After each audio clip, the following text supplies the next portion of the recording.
done, because if we have to start over, it's not going to be good.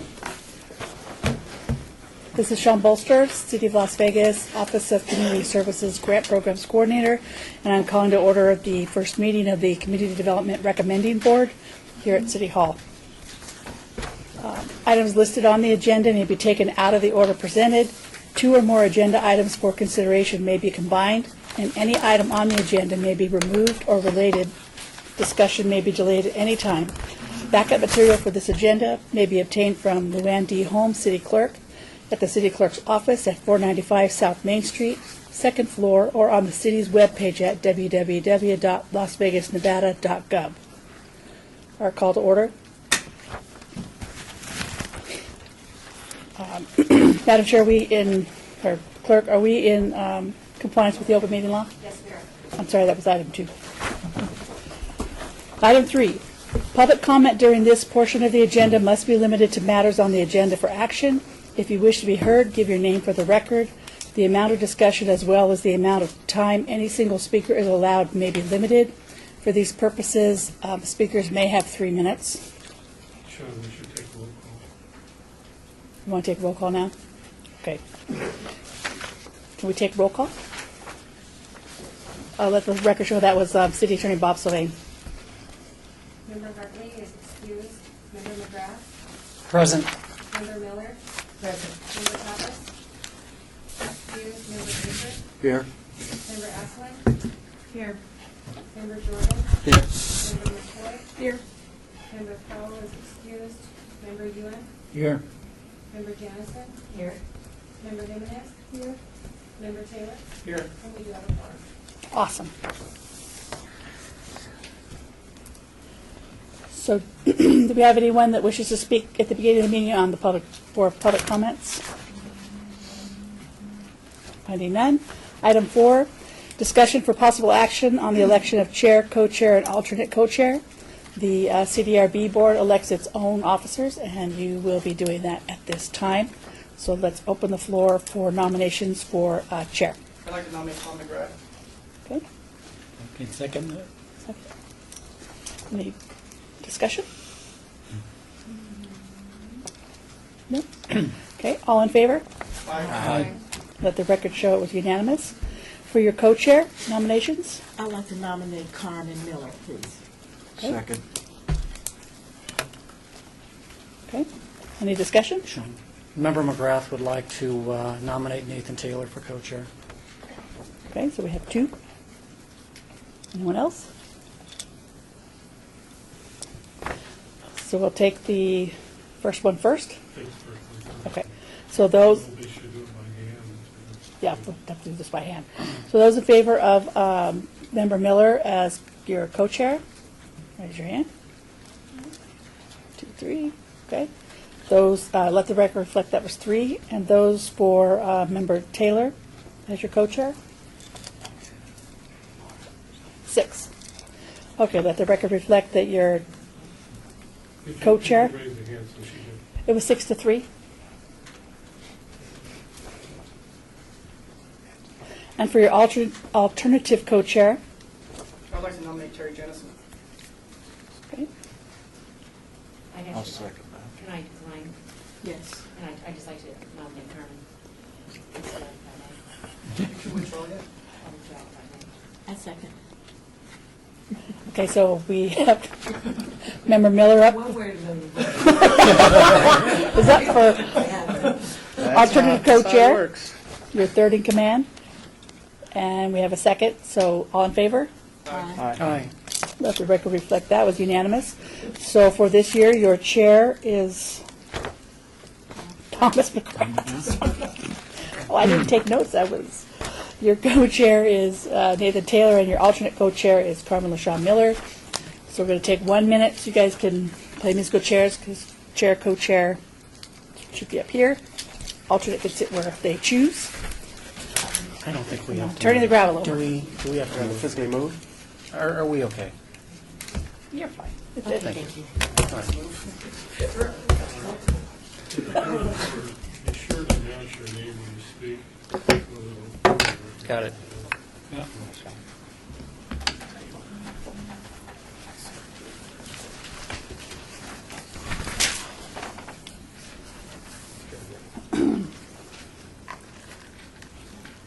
So Chair McGrath, if you'll read item number 5, please. Item number 5, report by staff on grants and scoring of federal funds. Sean Bolster, staff, back again. Got it. This year, you voted to try something a little different, and so you will be hearing the agencies that are presented to you year after year, or that are known to you, will make a 3-minute presentation. You voted that the brand-new agencies, there are 5, would have a 5-minute presentation. Everyone would sit down, and then you would review, and if you have any questions for clarification, you'll ask the agencies while they're sitting here. Okay? Very good. Your scoring points, we adjusted the scoring so that for all 3 grants, same questions, same scores, to make it easier for you. So we condensed down the questions, so you have 6 questions down instead of 10.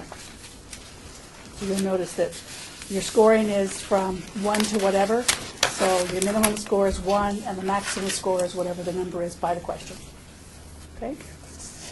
Your first up will be HOPWA, then ESG, and then today will be CDBG Youth.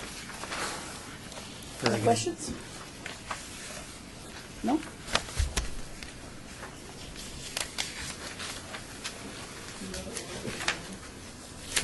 Your order is up here. I can make it bigger if you'd like me to. That's good. That's good. Sure. The sheet's in order.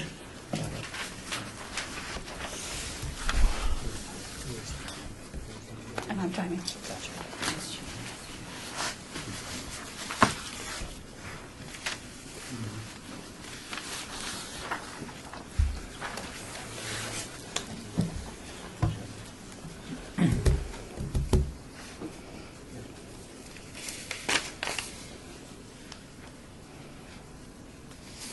Okay, call you first. Okay, very good. Could we please see AIDS for AIDS of Nevada? Up.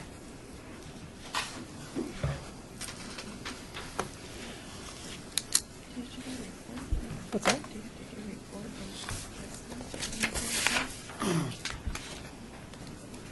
It's in.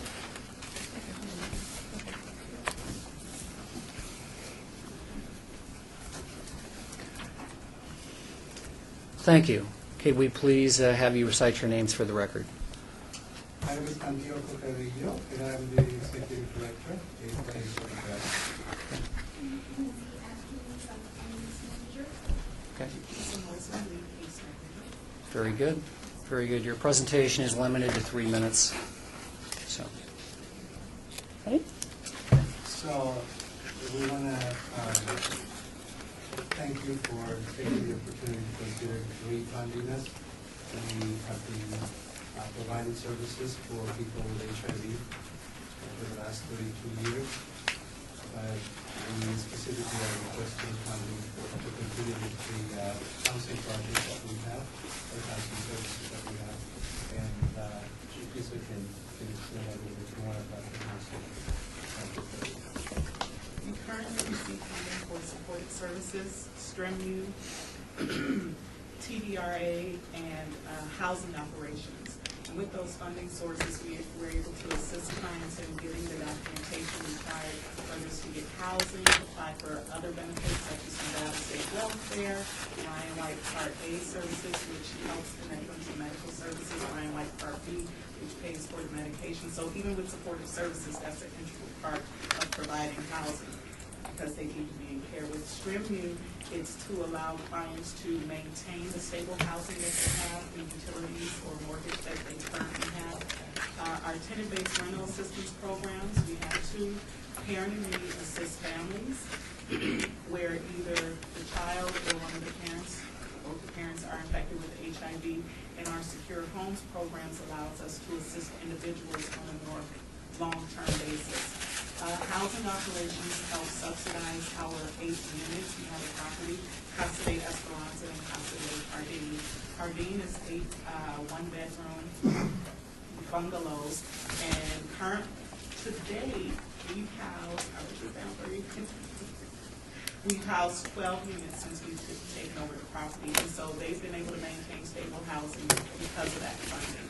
Many of our clients are either at 0 income or very low income through Social Security. So it's been a great benefit to be able to offer that to our clients. The front units are subsidized through Section 8, which has really nothing to do with this.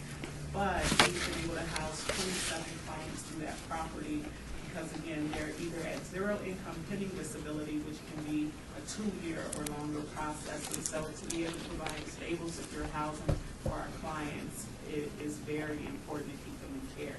So if you'd like to. 29 seconds. 29 seconds? Oh, we have 29 seconds? Well, now you have 20. Please, thank So- you. You've got 9 now. Well, we thank you for giving us the opportunity to present our program. We come here every year. We're going to be in the back. Do you have any questions? Okay. Yeah. Is that Thank it? you. That's it. That's it. Thank you. Okay. Did we choose not to ask questions? We're going to ask them at the end, Okay, very good. as a reminder. So don't leave. At the end of the 5 or at the end of everything? At the end of the 5. So as Sean Bolster, staff, Very good. Mr. Chair, as a reminder, you're going to hear 3 minutes from each presenter. So for Hopewell, there are 5. And then when you're finished, if you have questions on their applications, you can ask them while they're here. While they're here? Yes. That's my question. Yes, while they're here. So if we have questions, they need to come back up? Yes. Okay. Oh, very good. Okay. Ready for the next one? Next one. Nope. All right. Can we ask questions? No, you're going to wait till they're all finished. Oh, that's what I asked, so you Yes. can do that. Yes. You can hear them all, and then they'll come back. Yes. Thank you. Yes. Okay, thank you. Next up, we have Community Counseling Center.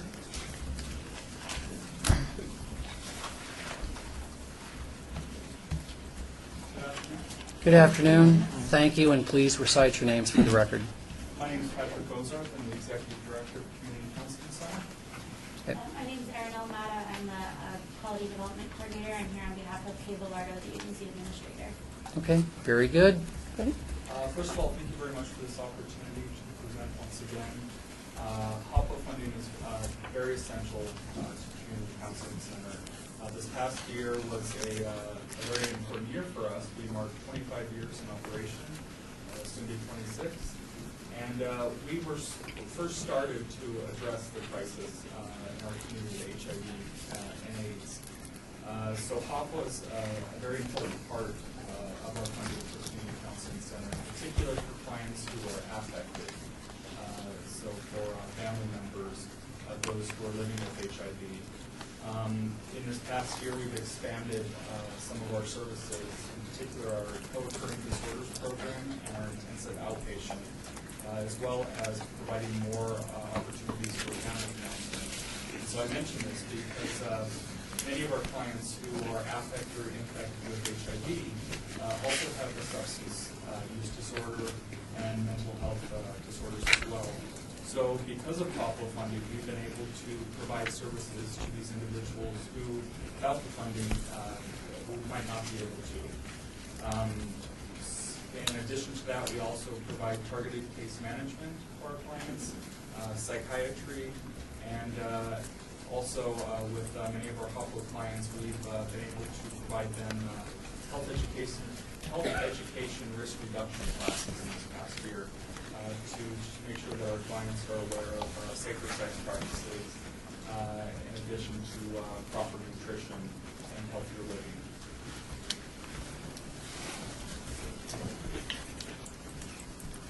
You've got 1:20 left.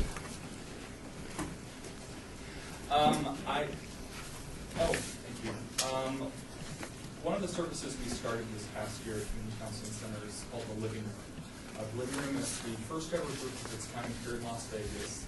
It is a once weekly orientation where we meet with clients to link them to community resources. So not only do we identify what their mental health or substance abuse treatment needs are, we're also able to locate other organizations throughout the community, many of our community partners, and get the clients linked up with services through them. In our living room program is where we also have the health education risk reduction, which I spoke of, as well as providing them with a mental health screening. We are working with other organizations in the community to provide additional services focused on holistic wellness for these clients. And again, a big focus over the past year is really identifying what are the substance use issues that we can address. And again, that's why the funding from HOPWA is so essential, because many of these clients, particularly at that age, would not be able to receive these services. Thank you.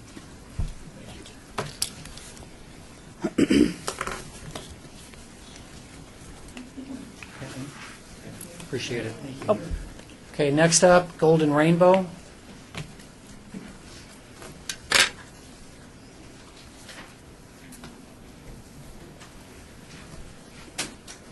Good afternoon. Good afternoon, sir. My name is Gary Costa, and I'm the Executive Director of Golden Rainbow. Our organization has been around for 30 years, and our mission is to provide emergency financial support and housing for people with HIV. And we are celebrating our 30th anniversary this year, and I'm personally celebrating my 2-year anniversary with the organization today. Happy anniversary. Thank you. Our organization works closely with many of our community partners. We are a staff of 2. We have a budget just under $500,000 a year, and all of our clients are served. They are referred to us by case managers from other agencies like ASAN, AIDS Healthcare Foundation, COMC, and other providers of Ryan Wright and HOPWA funds. This past year, we had the pleasure of being invited to move our offices into the community counseling center building. So now we have very, very affordable rents. We're able to save about $36,000 a year. So I'm very proud of the fact that for the last 2 years that I've been on the organization, been trying to save funds wherever possible to put those funds back into the community. As you know, HOPWA has been providing a lot of our funding for the past few years for 3 distinct areas. Support services, which is like identification cards, worker ID cards, bus passes for clients in most need. Another category that we fund with HOPWA funding is permanent housing placement. That's usually first and last month's rent for our clients who are the most in need to get them set up in an apartment so that way they can take over affordable rents from that point on. And our third category is the permanent housing operations. For the better part of the last 20 years, Golden Rainbow has owned several buildings here in town, and HOPWA funds have been used to maintain and keep those buildings safe and habitable for our clients. Amongst those buildings, there were 2 fourplexes, and they housed 19 people until December 1st. As I reported to you last year at the same committee,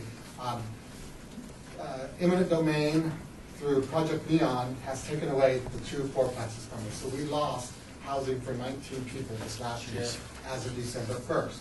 So today's proposal includes a portion of money to help us replace the housing and expand our housing services. Up until this point, there was about 39 units available specifically for people with HIV here in Nevada, and we're down to 31 because of the loss of these 8 2-bedroom units. So in addition to continuing our support services, our permanent housing placement, and the permanent housing operations of our remaining buildings, a portion of these funds today is to go towards the purchase of a replacement building and or property to build a new property from the ground up.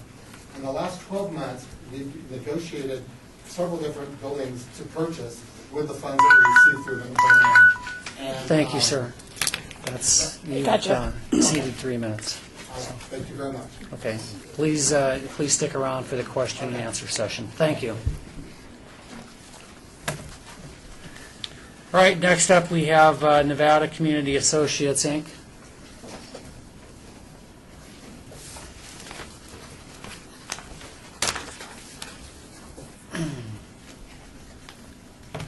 like the sign says.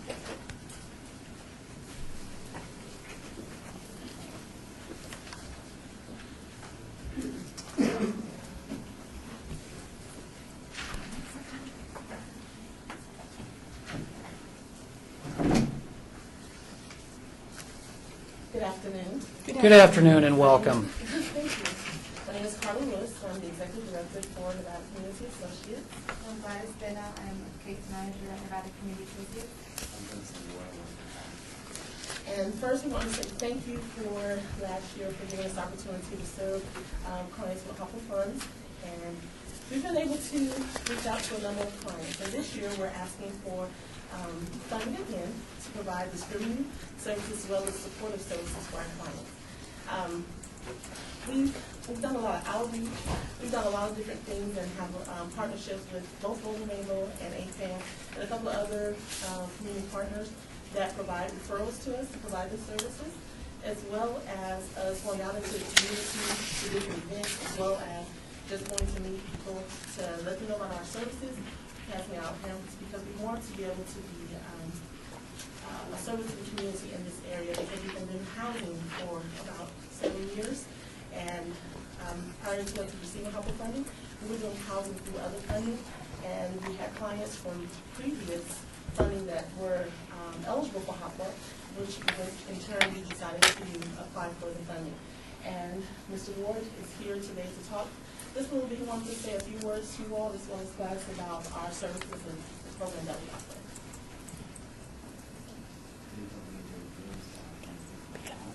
Sir, if I could ask you to speak up if you could.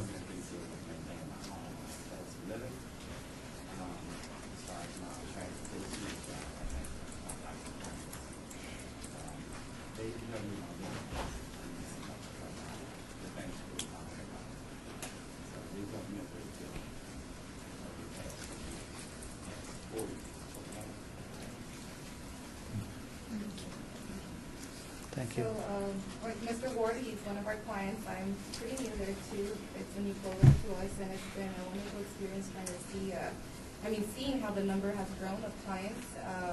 Slowly but surely we've been picking up, and the amount of calls that we get daily have increased. And we are doing a lot of outreach from pharmacies, local pharmacies, to going to the health district. We're going to be doing outreach there as well, and other community events that have invited us to participate so we can give them information about our program and services. So it's been picking up. We are slowly and surely growing, and we want to continue doing this and serving as many clients as we can. We try to service everyone that comes in, whether it's with a housing plan, just general case management, such as making sure the client reaches their goals and following up. We follow up weekly if needed, or monthly, depending case by case. Mr. Ward has been a client with us, like you said, for other programs, but with the HOPWA, he's been assisted twice, and he still calls every day. He calls every day, so he calls about how his day is going, or if he has a question about how he could accomplish his goal for the day or for the week, and constant follow-up, constant, extensive case management, just making sure that he's up to date with the goals and everything. Thank you very much. Appreciate it. Please make certain you stay here for the question and answers when we're finished, okay?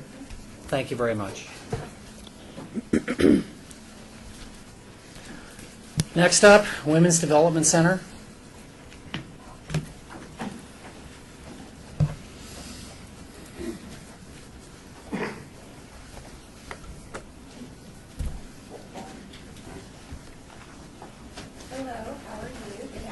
Good. Many have familiar faces.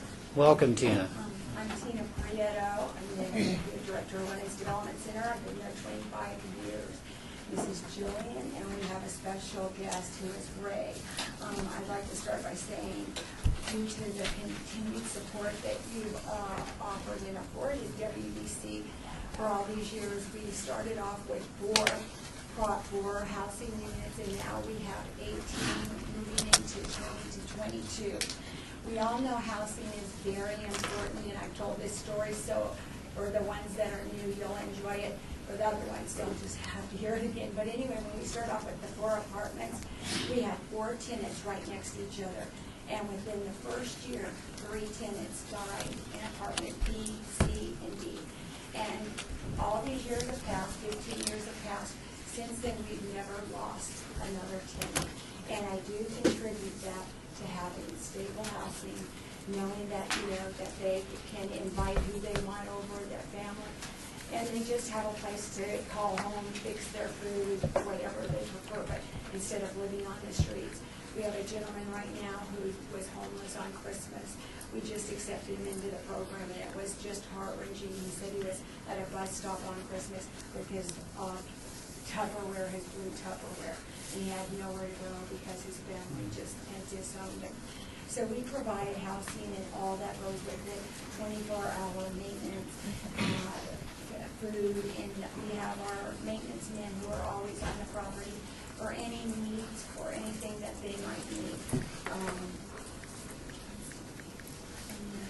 Just say, each WDC also hosts a bi-monthly, we have all the agencies participate, and we have a round table, so we can all discuss different issues that we might have, and we've been hosting that for 2 years now. And I just sent out an email, we're going to be doing it monthly instead of bi-monthly. So now I'm going to introduce Ray, and he can tell you. Hi, my name is Ray, and I'm a tenant for WDC. First of all, I want to thank all of y'all.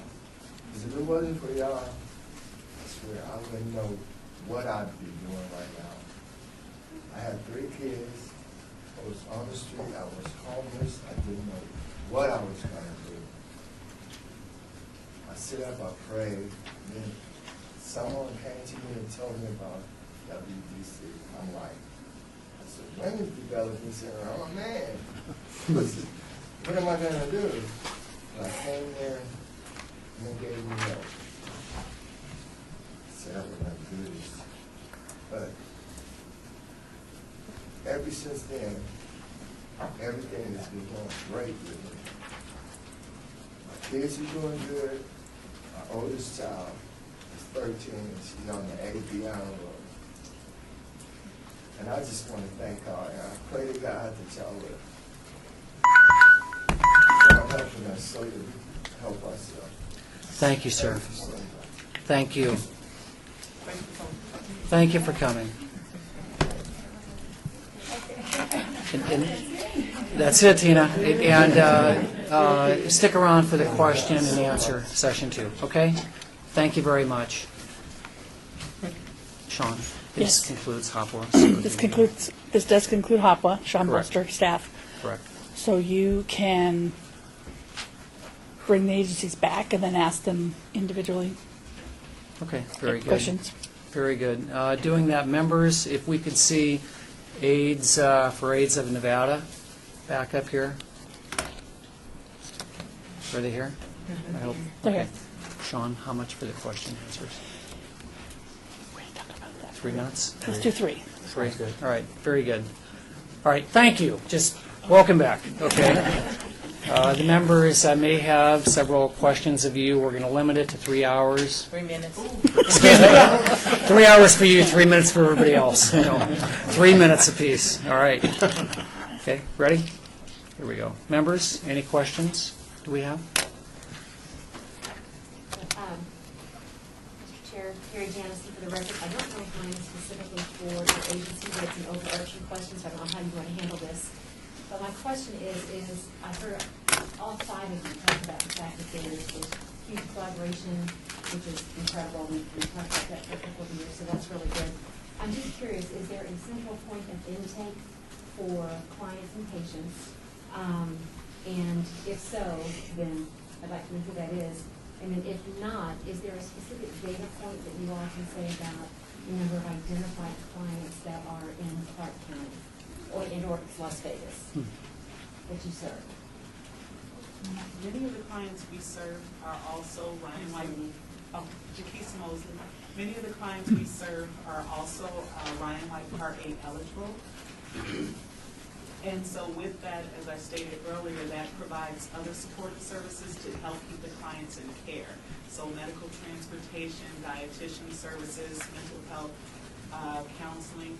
And so there are 7 agencies in Clark County, in Las Vegas, that are able to do Ryan White Part A eligibility, and AFAN is one of them, and several of our community partners can do that as well. And so for those agencies, there is a database that we all share to do that. As far as The overall number fluctuates, but it's over in the, when we're looking at Clark County, between people that are diagnosed with HIV and people that have AIDS, it's about over 8,000. With the fastest growing number on youth. Okay, thank you. Members, any other questions we could pose? Member McCoy, I just wanted to know, you talked about your bungalows that you had rented right now. So I wanted to know how many you had available and then how many Section 8 housings that you have available and the percentage that's filled. we have Chiquisa, Mosley, we have 8 bungalows, those are the 1-bedroom units. Right now, there is one being prepared to be rented out, and that's covered under housing operations through HOPWA.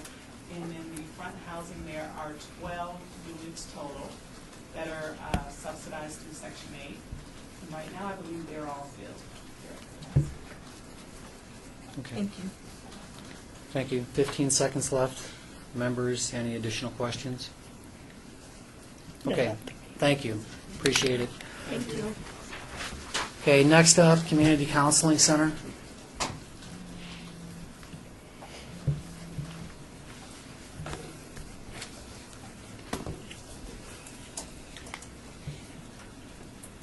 While we're waiting, Sean Bolster, staff, the health department is typically the first point of contact for folks that have HIV or AIDS. A lot of times they'll go to their physician not knowing, and the physician will then refer them to the health district, and then the health district will then refer them to other agencies.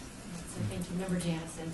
So that's how they would be, the health department and doctor's offices would be the main point of entry? Yes. And then they're referred back out to all 7 of the different agencies that were referred to earlier? Yes. Thank you very much. That's helpful. Okay. Thank you. Okay. Oh, sorry. Very good. Are we ready? Okay, 3 minutes, questions and answers. So, members, do we have any questions to pose? Member McCoy, it seems like a lot of the services between the agencies seem duplicated. So I wanted to know, besides the substance portion that you guys spoke about specifically, what else do you do that's different than the other agencies that you're partnering with? Because it seems to me like we're duplicating a lot of the services and so. The primary difference would be family therapy. So I had mentioned that we have increased our services for family therapy over the past year. And this is essential because, particularly if a client has a substance use disorder, studies show that having the family involved in treatment will show the highest rate of success for the client.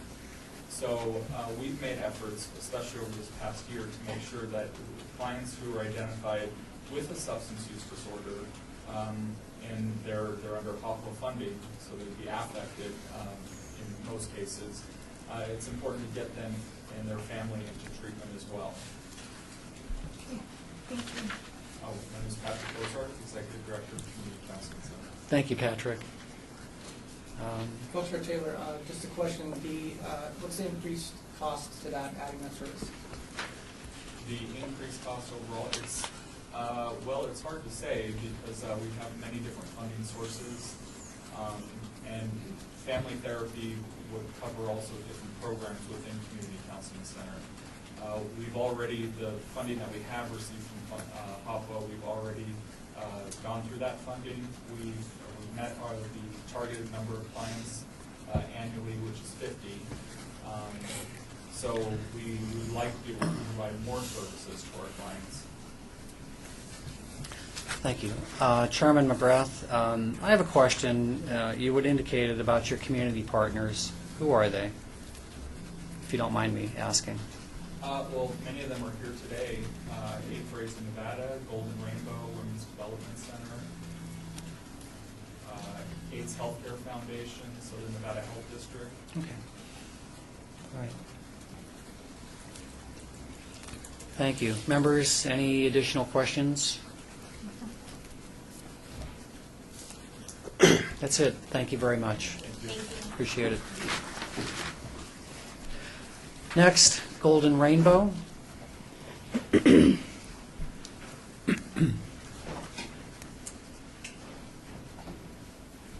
Hello again. Hello again. Okay, members, do we have any questions of Golden Rainbow? When's the event this year? Member Miller, when's the event? Is it in June? Is It's it- June 12th this year at the Tropicana, and it's going to be Throwback 30, which will be a celebration of the past 30 years of all of our shows. So it should be an exciting thing. Thanks for asking. For the rest of the board, Sean Bolstaff, explain your show. The show is, this is how our organization all began. It's put on by the entertainment community. We pull some of the finest performers from all the Vegas strip shows and from the downtown area.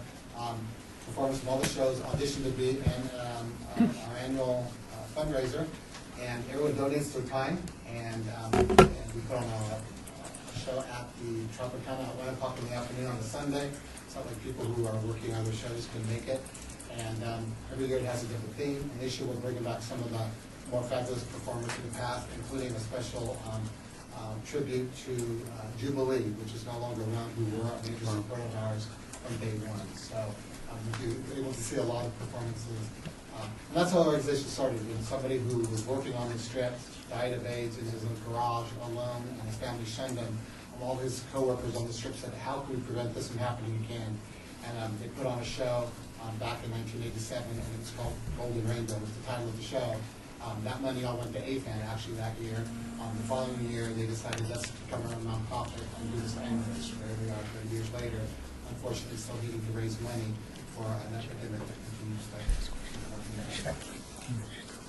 Member James, just a quick question before the time runs out. So can you talk about, you said that you're going to rebuild, we have $200,000 requested, the replacements for the housing? Of course, funds. How much are you going to spend on the replacement? Right now, on the replacement, we've been working with Home Aid, which is another nonprofit organization in town, and they told us they could, on an average, of matches 2 to 1. So right now, we have about $450,000 to $500,000 already in the bank from the money that we sold the property. And so we're looking at to build like $1 million project. And so if we can come up with another $150,000 to $200,000, we can start the project at the end of this calendar year. And so part of this grant here is actually exactly $100,000. So $100,000. $100,000 of this particular, 100 of the 200 that we're asking for. And so it's going to be a brand new building? It'll be a brand new ground-up building. Okay. Very good. Thank you, sir. Member McCoy has a question. Excuse me. No, thank you, Chair. She asked the same question, so Okay. I'm good. Thank you. Co-Chair Taylor, I had a question. You mentioned during your presentation that you lost, was it 4 homes? We lost 2 fourplexes, which is Due to eminent domain. units. Due to eminent domain, right? Right. And what was the cost to your organization in that? Did you have like a number, like what did that cost your organization, like monetarily? Well, we own the buildings outright, so we actually paid $450,000. Thank you very much. We appreciate your time. Full disclosure, my wife goes to that show every year, and it's a terrific show. I hear all about it, so keep up the great work. Thank you. How come you're not there, Tom? Twin girls. Okay. Mr. All Chair? right. Yes. Sean Bolster, staff, I wanted to just be earlier to answer Member McCoy's question. With the HOPO funds, we have 5 agencies. 4 of those agencies provide some kind of a housing service. Community counseling provides the counseling piece to those agencies that don't have the capacity to do that kind of mental health, substance abuse, because you can't just do it. No, which is a differentiator. Yes. Yes. We had 40 units, fluctuating depending on how many units WDC was able to carve out of their budget based on funding. And the loss of the 8 units is a big deal. We don't have a lot of units set aside for HOPO funding. We hopefully will be going to a conference later on this year to learn from other communities how they're doing it, how they're funding it, what new things are out there. So we're pretty excited to get some more housing going. Member Jordan, quick question. They were lost due to imminent domain? Project Neon. Okay, Project, oh, okay. Yeah, Project Neon came through and took them out. I mean, if you go down Martin Luther King, there's a lot of empty lots. So that's Project Neon. Certainly. It was through no fault of the agency. Okay. Thank you. Thank you. You're Great. welcome. Very Sorry. good. They're already here, Nevada Community Associates. Thank you.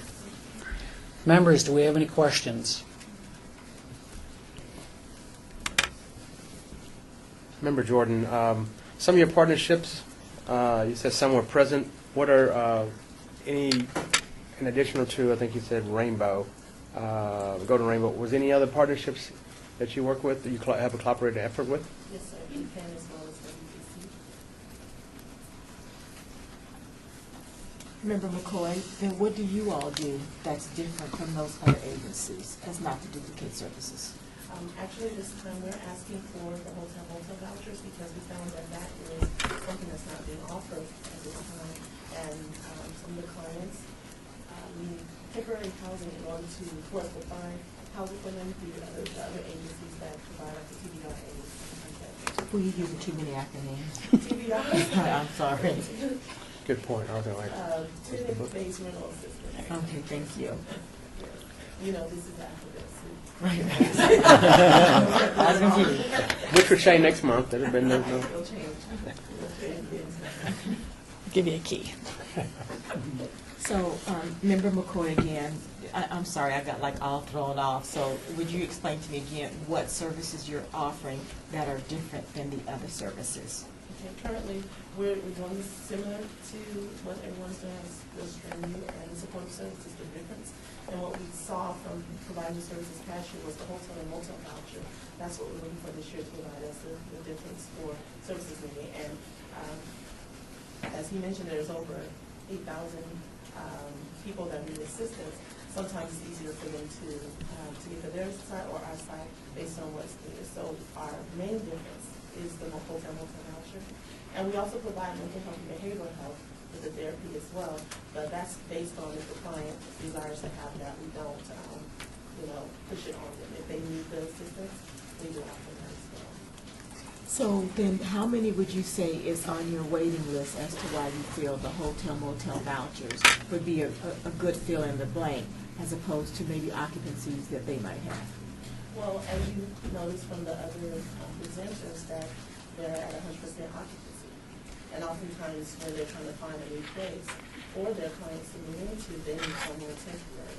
And then some clients are homeless. And with the homeless funds that we've been able to place some people into housing, but it takes time, depending on their background and depending on the complex that they're trying to apply with. Member McCoy, okay, since ain't nobody got none, let me just ask mine. How long will they be able to stay in the hotel motel with the voucher system, like approximately? 30 days. Okay, thank you. All right. Thank you very much. Appreciate it. Okay, next up, Women's Development Center.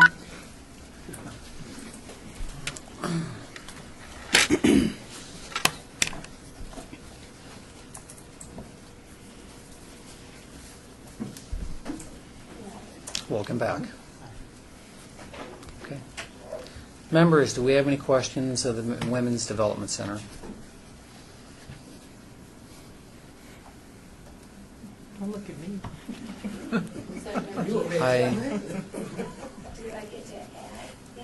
No. Member Janison. So can we just take a little bit more time to talk about your monthly meetings? Because we talked about the collective impact and the importance, especially the conversations you just heard. So what outcomes are you all trying to get to?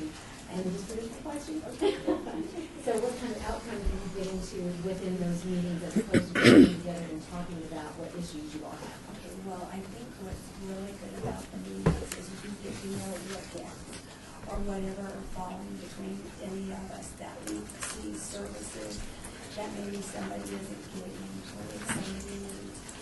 But I did also want to quickly add too that we offer Nevada Legal Services as a partner. And we do monthly classes and we invite all of every attendant from every lady in case somebody might be interested in that information. like different topics. Yeah, so, you know, I'm really curious, because as you heard Member McCoy's questions too, I mean, we're trying to get to what's different, what are the outcomes that we're trying to get to ensure that, as opposed to just getting together and talking about and identifying gaps, what happens at the end to then make sure that those gaps are being closed or filled? But it's a constant follow-up, as you were saying. So, again, identifying what the gap is, and then setting up a plan. It's not just discussing it, it's identifying it. And then roundtable would be everybody in this room brings such a wealth of knowledge. It's unbelievable, as you guys know. And it's identifying the goals. Who does that? Who offers that? Who can we send them to? What client are you having issues with? Could they benefit from your program? Do you have space? Is it somebody that you can work with? And then the next meeting, there's always an agenda, and there's always that approval of the prior one, so it's revisited again. So anything that was brought up is brought up again. Was it identified? Was it resolved? And I hope that answered your question. It's ongoing, and therefore it's identified. It just doesn't fall off. It's not a copy clutch and, oh, you have a problem with that person, and everybody moves it along. Thank you very much. Absolutely. Thank you. Members, any additional questions? So, Member McCoy, so basically, if I understood you correctly from Ms. Janison, Member Janison's question, you have some tangible, measurable outcomes that come out of these meetings. So maybe one day we would like to take a look at that to see, since you guys have been doing them for a while, to see that these are the goals and if the needle is moving at all and where and how it's moving. Absolutely. We can start that, and I mean, you're welcome to come. And that's something that certainly can be, we can prepare a spreadsheet or a roster or anything with the goals. And again, they're ever changing because it just depends on what issue the agency is bringing. Okay. So, as I said, it can be identified and documented and tracked that way. Thank you very much. I can speak to that too. Dean. You got dinged, sorry. Sean Bolster, staff. Two of the really big outcomes that have come from these, because I attend these meetings as well, and we were very happy because we started out quarterly and then we went every other month, and now we're going to be doing monthly meetings, which is good. Because if you remember, between 4 agencies providing housing, there's enough money to provide housing for WDC has 18 units, AFAN has 8, Golden Rainbow has 2 units, but they're in the business of, they're in the process of trying to get more units. In addition to, we have a Section 8 lookalike program to try to get people, out into the community. The Housing Authority has a 7-year wait for Section 8. So the community, they get together, the Hopewell community gets together, they talk about agencies, but 2 of the big things that came out of these meetings were the need for a Privacy Act, a blanket authorization so that all the agencies could talk to each other. And Ryan White agencies have to use Careware, which is the software system that was developed for Ryan White. Well, not all the Hopewell agencies have Careware. They use HMIS. So the next big thing we need to talk about is trying to get those 2 programs to talk to each other, so that we're not doing duplicate, triplicate. I'll be able to go in and pull reports at any given time. And I'll make sure I give you the numbers from last year as to what the 5 agencies that are here presenting were able to do with the funds that we have. Member Jordan, now would this be something that would be suggested to these agencies, or be a mandatory software that's? Well, once we get them to talk to each other. Careware is for people that have Ryan White funding. Yes, And so it's mandatory. And it's not a machine, but they put the little device on. So it's mandatory. So it'd be mandatory. Yes. Once we figure out how to make them talk, then one or the other. Hopefully, Careware will be able to feed into HMIS, or consequently, HMIS can feed into Careware. So we're talking to the people that do those things. Thank you. Very good. Yes. Yes, Member Janison. So along those lines, those are the kinds of things, because we've pushed for the past couple of years on these specific outcomes, and we get together once a year to hear these. Are those kinds of conversations being fed back to City Council and even your federal government on those type of results? Because I think that if that's not being done, to Member McCoy's statement, So, put the spreadsheet together and everything, but if it's not reported back and it's not then looked at for the following year, because what I'm hearing today is what we heard last year, but I don't know what any 5 of these did on those specific outcomes. So we're just hearing about the programs, but we're not hearing about what those We have, specific outcomes were. yes, we have a CAPER, which is our report card. So at the beginning of the year, this whole application process is part of our action plan. So we have a 5-year consolidated plan, and then that's where we tell the country and everybody who wants to know what we plan on doing with our federal funds for the next 5 years.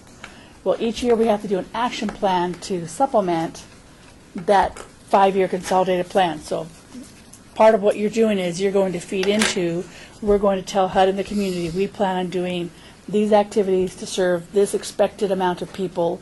We might build this many units, whatever our goals are. And then at the end of the year, which is due by September 30th, because we're on HUD's fiscal year, by September 30th, we have to submit a report card, and I will give you the link to it, because I believe it's online, where you can go in. It's a big, giant document. But you can go through and see what we reported to HUD. It goes directly to HUD.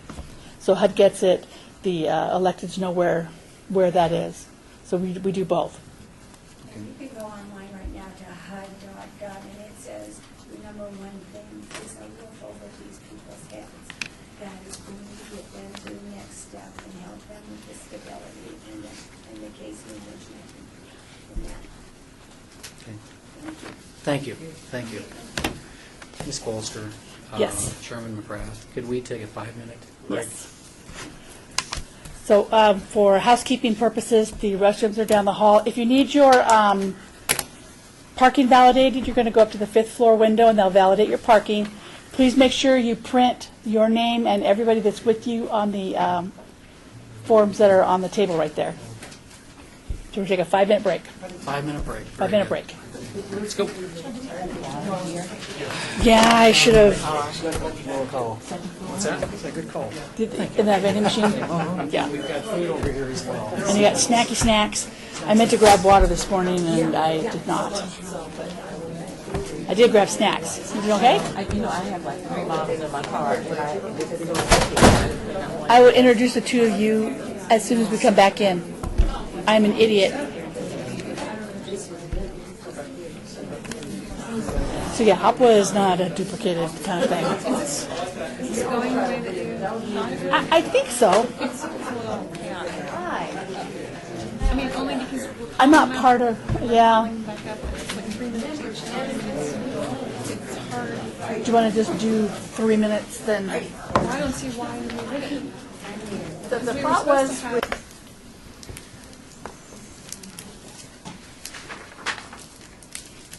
did we lose Bob?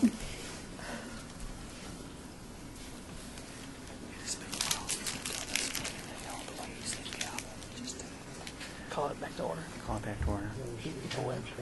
Okay, I can do that. Yeah, just That's whack what I it. used to do. Okay. Right, so we're going to make... Whack it, call us to order. Yes. Okay, or you can just call to order. Is that name?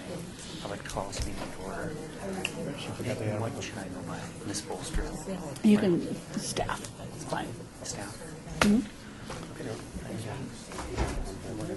Mr. Ewan, that's back, right? Well, he's already aware that you guys are going to change. Okay. So go we go. ahead, Let's go. go on Let's record. keep on schedule. Keep on schedule, go on record that you're going to do, I know. that you tried something new, you didn't like it, Okay. and that's okay.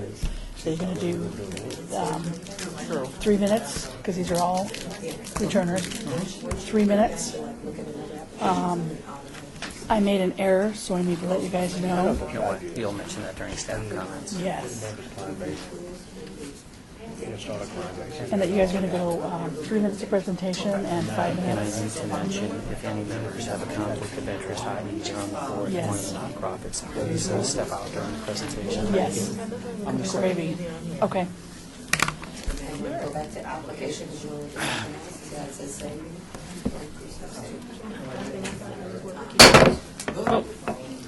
All right, good afternoon. I'd like to call this meeting to order. Staff? Sean Bolzer, staff, before we get started, I wanted to introduce two of our new staff members to our department. We're so excited to have them. We have Natalia and Arcelia. Natalia's going to be learning grants, the Very different grant good. programs, and RC does everything and provides us lots and lots and lots of support because we need it. But we're really excited to have both of them. And it's Natalia Ayala and Arcelia Barajas. Okay. All right. You are now moving on to the Emergency Solutions Grant. Very The good. first grant you heard was HOPWA. You have 6 presenters, and I understand that there was some conversation during the break, and you have a new announcement on how we're going to proceed. I do. Chairman McGrath, we've got a new matter of protocol here. As opposed to a 3-minute presentation and running through all the presentations and then calling all the nonprofits back up for question and answers, we're going to do a 3-minute presentation, and the timer will go off when you've hit the 3-minute mark, followed by a 5-minute question and answer by the members here. So it's just going to work out better. That way you're not having to come back and forth, and at the end of the question and answer session, you are free to leave, as opposed to staying around for the duration. Very good? And Okay, when, gosh, we should wait for number new one. The major difference between ESG and HOPWA and even CDBG, Community Development Block Grant, is that the city has chosen to have specific activities that we're going to fund with our ESG funds. So one of our activities is wet shelter. So there was one application for the wet shelter component of the Emergency Solutions Grant. We also have rapid rehousing. Agencies had the choice. They could ask for half the funds, or they could ask for all the funds. And we have homeless prevention funds. So you could fund 4 agencies, 3 agencies, or 2 agencies. Okay, is that real clear? Because you're going to fund 1 agency for wet shelter, because only one applied. Okay. And then you have a pot of money for rapid rehousing. So you can give the rapid rehousing to 1 agency or 2.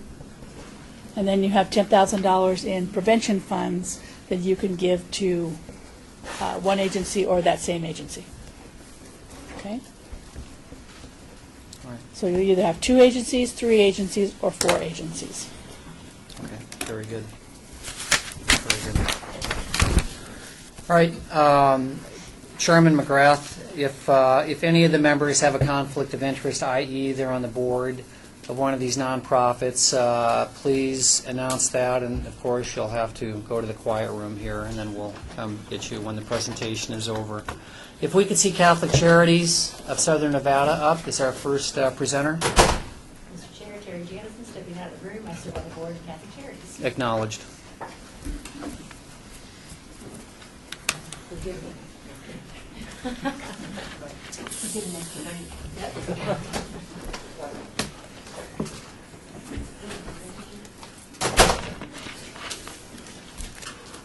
You can pass those out when you're finished.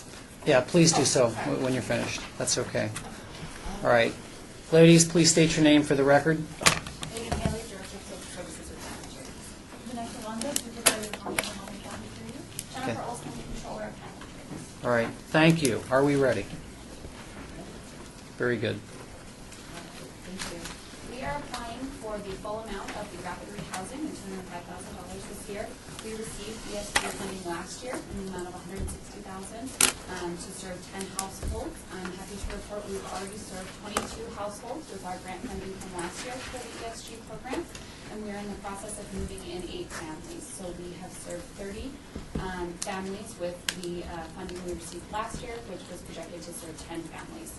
The way that we're able to do that is we've really been working on our relationships with our landlords to get them to lower security deposits and pay more in rent.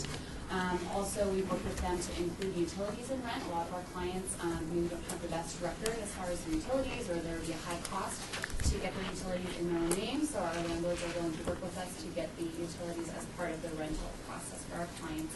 And then we also really work on finding sustainable units for our clients, so units that our clients can afford once the funding is over. So with all of those measures in place, we've been able to serve 200% of our projected clients or households last year. Another highlight that we'd like to talk about is our partnership with United Way. We recently started the United Way Family Stability Program, where we have actually worked with them to do financial workshops, additional case management, and other resources specifically for our ESG families. So as you know, many of these families really require intensive case management and assistance, and this is just another tool that we're able to use to get that. So we've had, a retired accountant actually came in and is putting on ongoing classes regarding budgeting and financial management for our clients, which is a huge success. And then I just want to share a story. On the handout, you'll see one of our clients is Ramiro, who was served by our the ESG grant this year. He lost his job when he went to California to pick up his son from an abusive situation. He's a single dad. Him and his son came back to Las Vegas and they lost his home. There were no family shelters available to house Ramiro and his son, so they were sleeping in his car. He came to Catholic Charities on a Saturday when most businesses are closed, and was really desperate. He asked if him and his son could stay in the night shelter, and with his son sleeping on top of him in a twin bunk. And obviously that was not what we wanted to do, so we actually have our Homeless to Home program is open Monday through Saturday. So we have case management specifically in the Homeless to Home program those days, and then we also have case management for our residential services 7 days a week. So we were able to get him hooked up not only with the Homeless to Home program to get him housed, but we also have additional hotel motel funding through the city from last year, and we were able to get him into a hotel while he went apartment searching. So he left Catholic Charities that day on a Saturday, on a holiday weekend. He was able to leave with a hotel to go to, as well as with a welcome letter to go apartment searching for his own house for him and his son, rather than having to stay in our men's shelter. So, we just think it's really important that crisis situations don't happen Monday through Friday, and that's why we're open. Thank you. Thank you. Members, do we have any questions of Catholic Charities? Member McCoy, are you guys the only agency that's open on Saturdays? I'm not sure if we're the only ones on Saturdays, but most places are definitely closed on Sundays, so we're open. 7 days a week. 7 days a So week. you're the only ones that's open on Sundays? I believe so. Thank you. Members, do we have any other questions?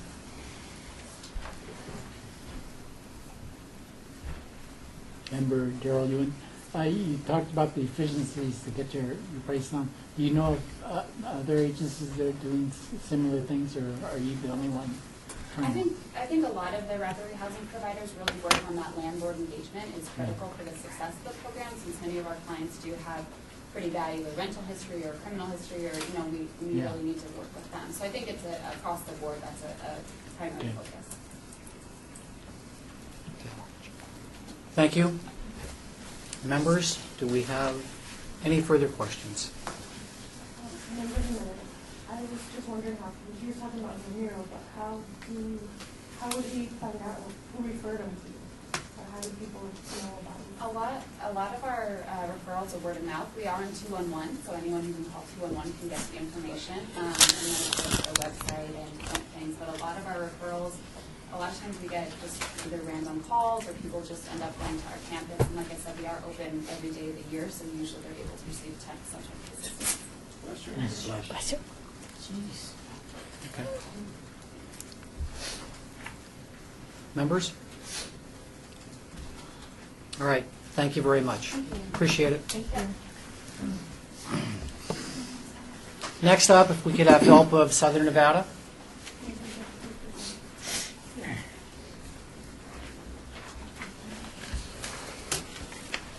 Mr. Chair?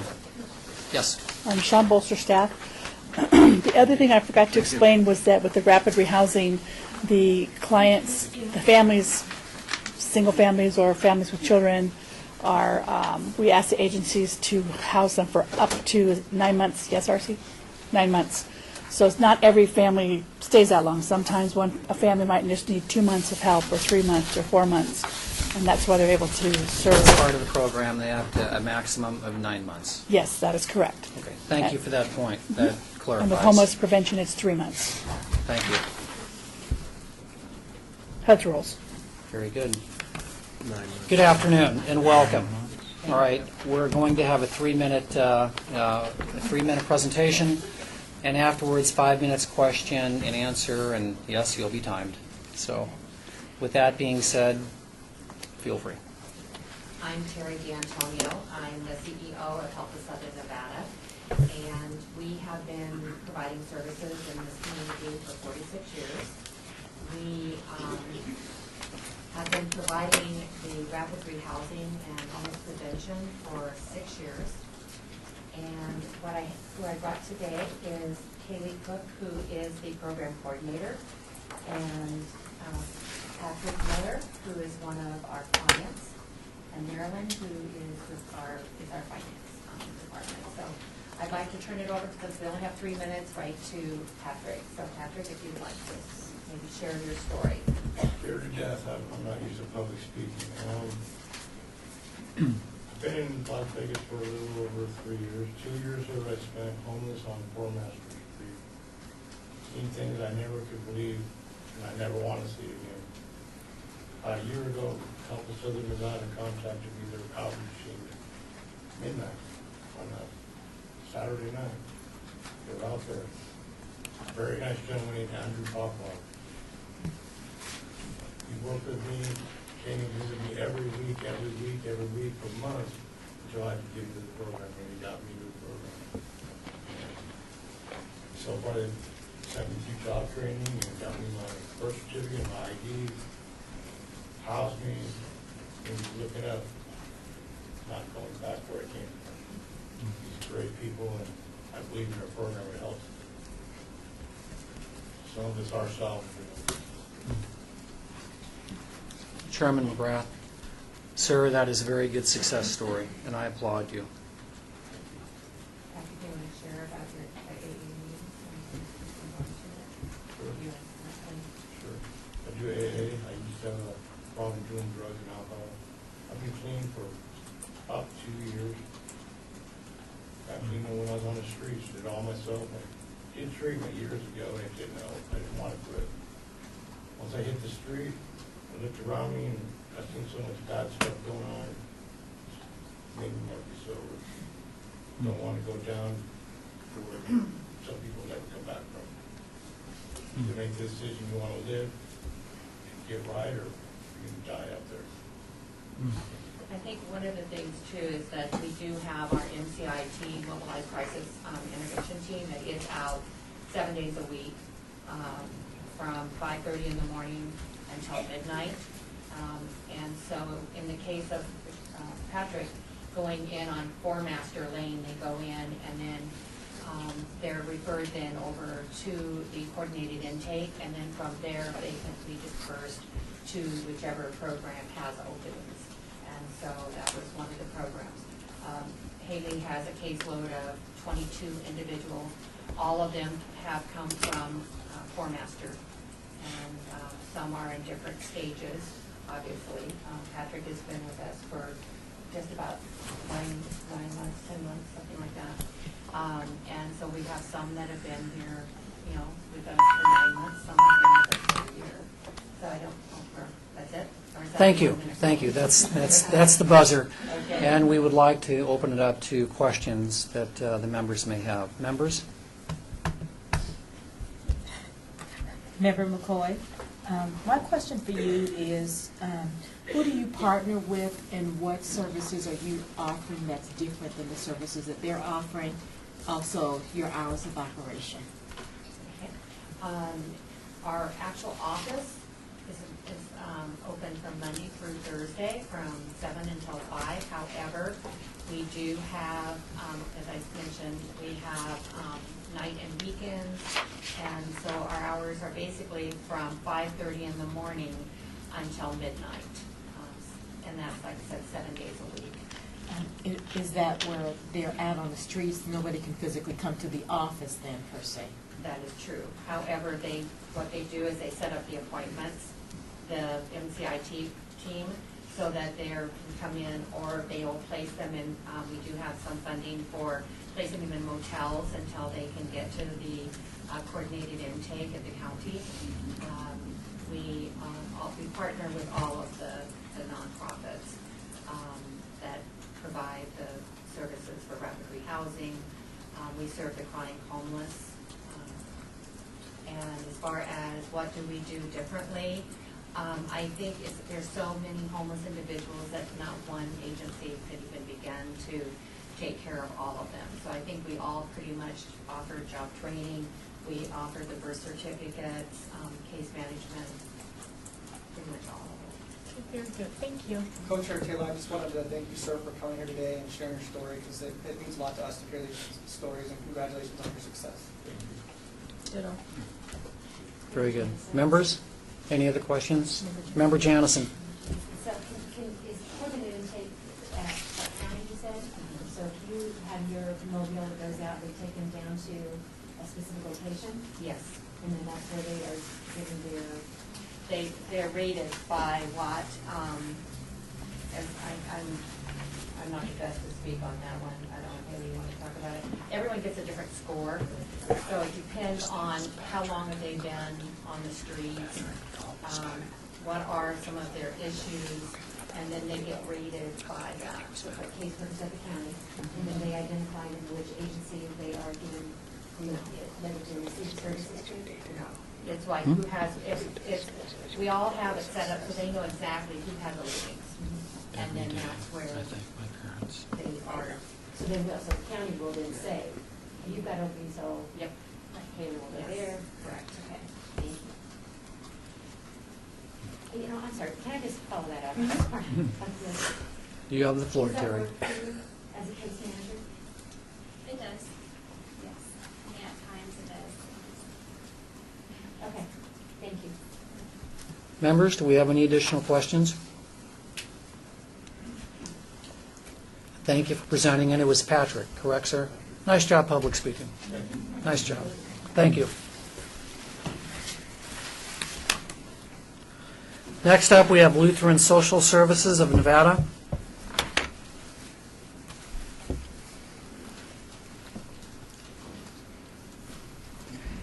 The Sean Bolster staff that HUD made the ruling that any funding under the Hearth Act, which would be continuing with care funds, which they put out into the community themselves, ESG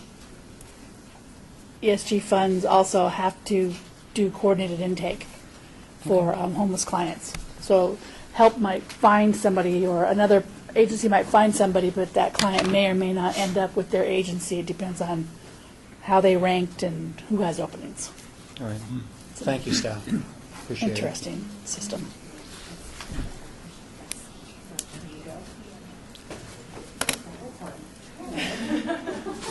So they might find somebody that goes to charities and.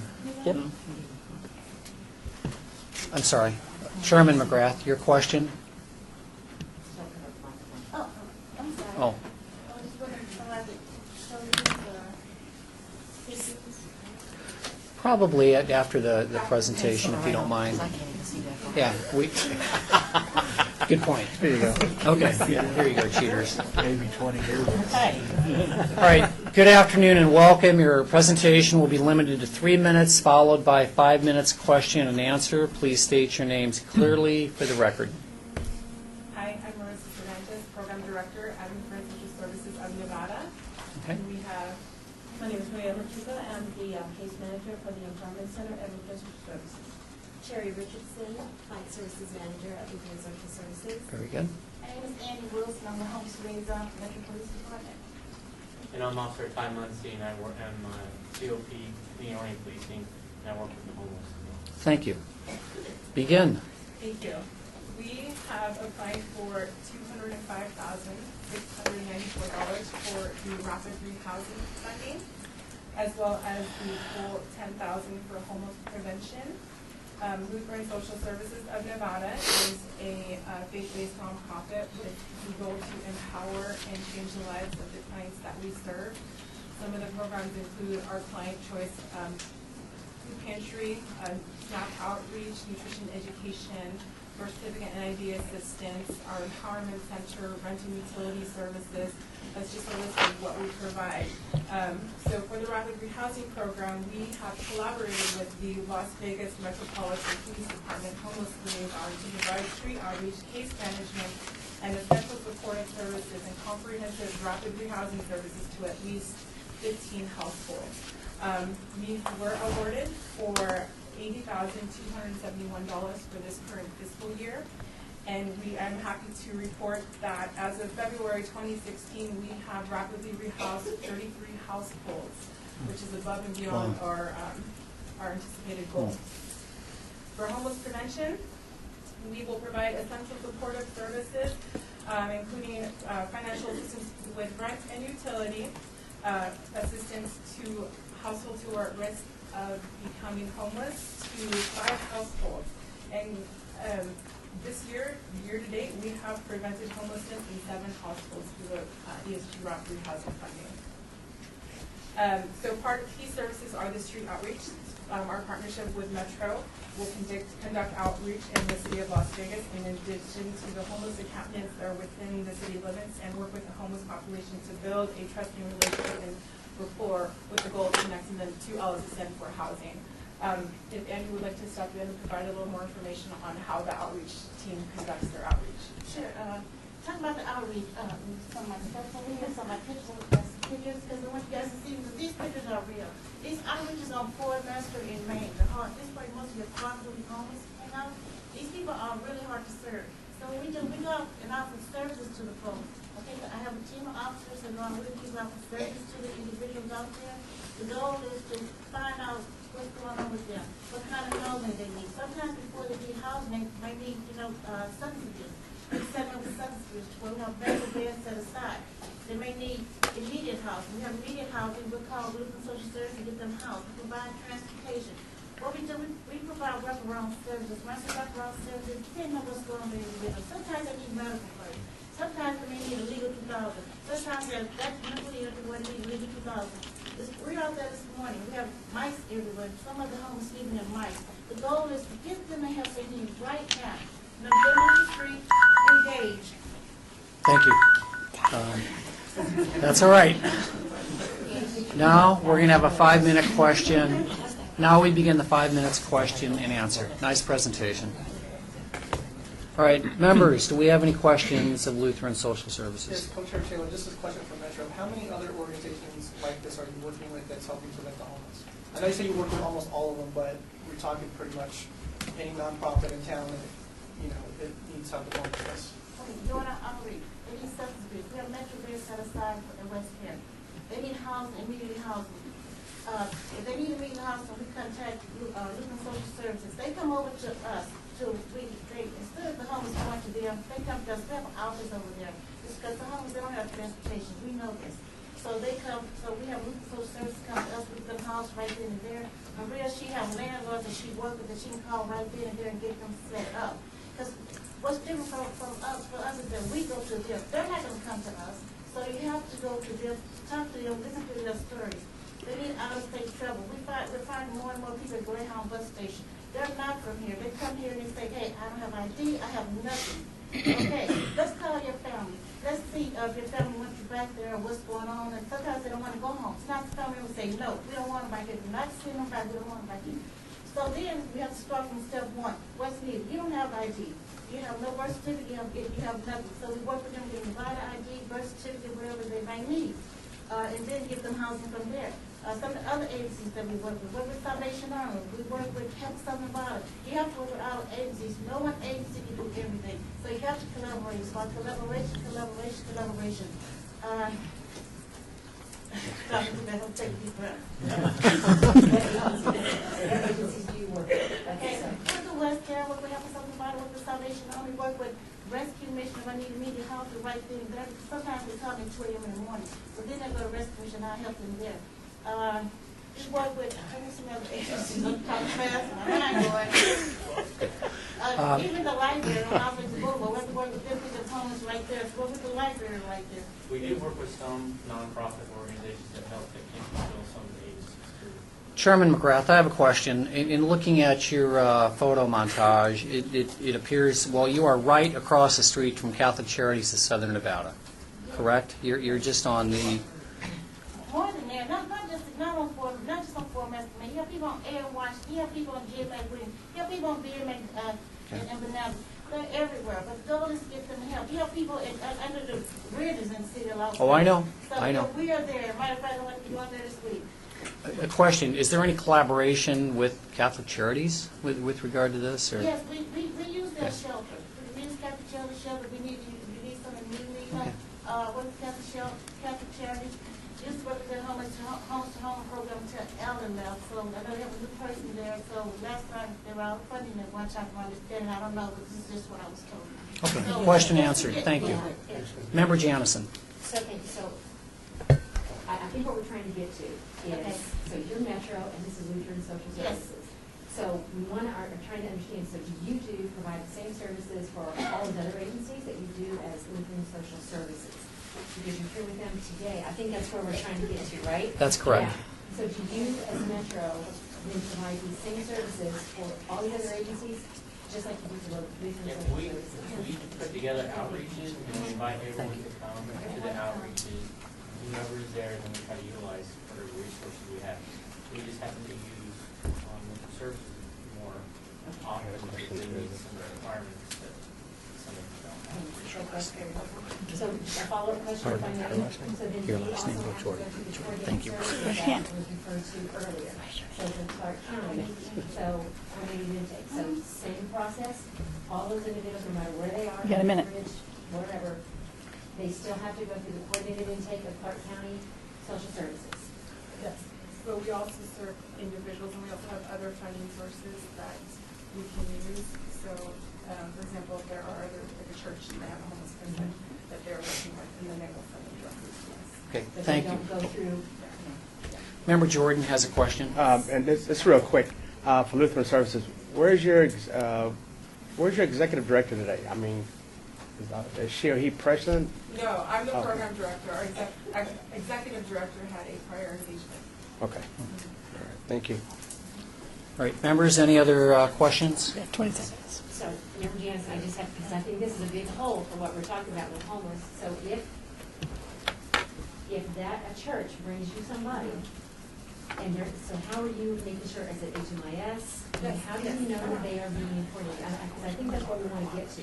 Okay. So you're not just pulling people from everywhere, that's again that coordinated intake. Because we're going to help fix this problem in Clark County. That's a hell of a good point.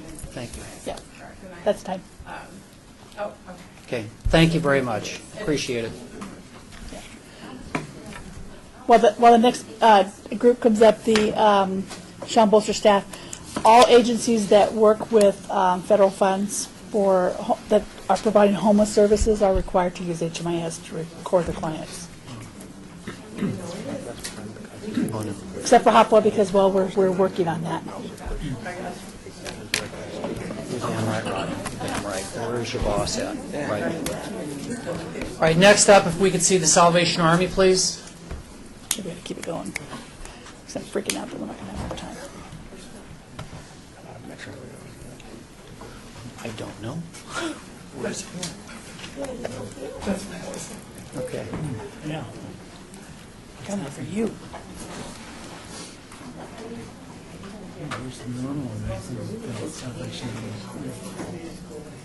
Good afternoon, and thank you.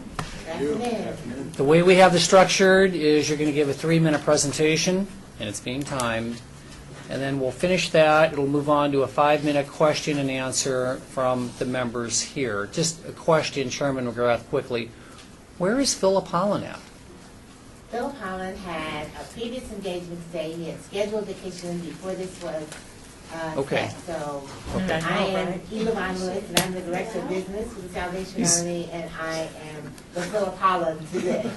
You are? Yeah. Okay. A much better-looking Philip Holland. Make sure you tell him that, okay? Thank you. He's not allowed to take a vacation now. Okay. With that said, begin. Okay, thank you very much. I just said I am Elavon Lewis, and I want to thank you very much this afternoon for allowing us to come and make a brief presentation to you. I'd like to introduce Kevin Whalen, who is our case manager for Rapid Rehousing, and we have the Grider family, who's also here, and they will make a brief statement about being homeless. The Salvation Army has been serving Southern Nevada for nearly 70 years. Our organization has been in operation to meet human needs without discrimination, providing services to individuals and families regardless of race, religion, creed, national origin, or sexual orientation. We are located in a homeless corridor, and we are there to serve all people. The Salvation Army gives a hand up and not a handout. We currently provide both rapid rehousing and homeless prevention programs through our family services offices. In addition, we offer vocational training, homeless shelter services, bridge housing, food distribution, and our well-known Christmas toy distribution program. Our ultimate goal is to help participants develop a long-term plan for housing stability. Our homeless prevention program that we requested would serve low-income households struggling to meet basic survival needs, who are facing eviction and are imminently at risk of homelessness. Homeless prevention services are desperately needed, and our request for $10,000 would provide 5 clients with up to 3 months of rental assistance and 1 month of utility assistance. Our request for $205,694 in rapid rehousing assistance would enable us to continue to provide homeless households immediate and affordable housing, enabling them to transition from homelessness to independent living with the case management needed to ensure stability. Clients will be provided from 3 to 12 months of rental assistance, security and utility deposits, and 3 to 12 months of utility payments. Clients will also receive intensive case management to facilitate them becoming self-sufficient. Last year, we assisted 116 households to obtain permanent stable housing. 91% were stably housed within 6 months, and 77% were families consisting of at least 1 child. So far this year, with the funding from the city of $160,677, we were asked to serve 10 households for up to 12 months of assistance. We have been able to provide immediate assistance to 53 households and and move them from homelessness to permanent housing. 28 families were without children. 25 households consisted of at least 1 dependent child under the age of 18 and 1 adult. 11 households were homeless individuals who were fleeing domestic violence at the time of entry. 1 of the households was a transgender client. In the 9 months of the grant, 45 households were exited, with 94% remaining stably housed on their own subsidies. As of the current caseload, we have 8 households remaining, and they will be phased out within the next 2 months. That's over 500% of the families we were required to serve by the grant. We received referrals from our homeless shelter population, coordinated intake, and word of mouth. Thank you, Ms. Lewis. Appreciate it. Didn't get to hear from my family. Chairman, And can I just make a request to listen, just hear from Sure. the Pardon? I'm James Ryder. You gotta do it during question and answer time. That's Okay. a question. Okay. We're going to proceed into the question and answer. 5 minutes. Okay. Okay. That was the question, to hear from the family. Okay. My name's James Grider. This is the Grider family. And I'd like to thank the Salvation Army and all the other organizations that have showed up here today. We got help from a little bit of every one of these organizations. What we had a hard time finding is somebody to help all families. I'd have to be separated. My son was 16. He didn't belong in one circumstance housing. I didn't belong. We were having to be separated, and we reached out for help. So as we were in that homeless corridor, separated, I walked to the Salvation Army and set up an appointment. And I reached out and I told them we wanted to be together. The bottom fell out very quickly for us, and for almost the whole 3 weeks, we didn't even know about the homeless corridor. We're over by Excalibur and getting shuffled here and there, and I just didn't want to lose my children. So as we got there, like I said, we received help from everybody. But the Salvation Army instantly reached out and helped us as a whole, as a family, and that was very important to us all. Thank you. So thank you for each and every one of the nations here today. Member Jordan? Member Jordan, my question is, in regards to the ESG funding, does it go to Nevada State first and then California? I mean, how's it distributed? Would you know the funding itself? I'm going to stop the Address it to clock for you for a staff. moment. No, none of our funds go out of state. All of our funds, HOPWA, ESG, CDBG, Home, whatever funds we have, stay here. I know I had a concern. Okay, so for Salvation Army, the money, what we give, doesn't it go out No. to the, and then comes back? Agencies have to spend the money first, Uh-huh. provide us with receipts, with checks paid for rent, for utilities, whatever it is that has been paid for, and we will only reimburse for expenditures here in Las Vegas. The Salvation Army, while it is a national organization, all of the money for the local services have to be raised locally.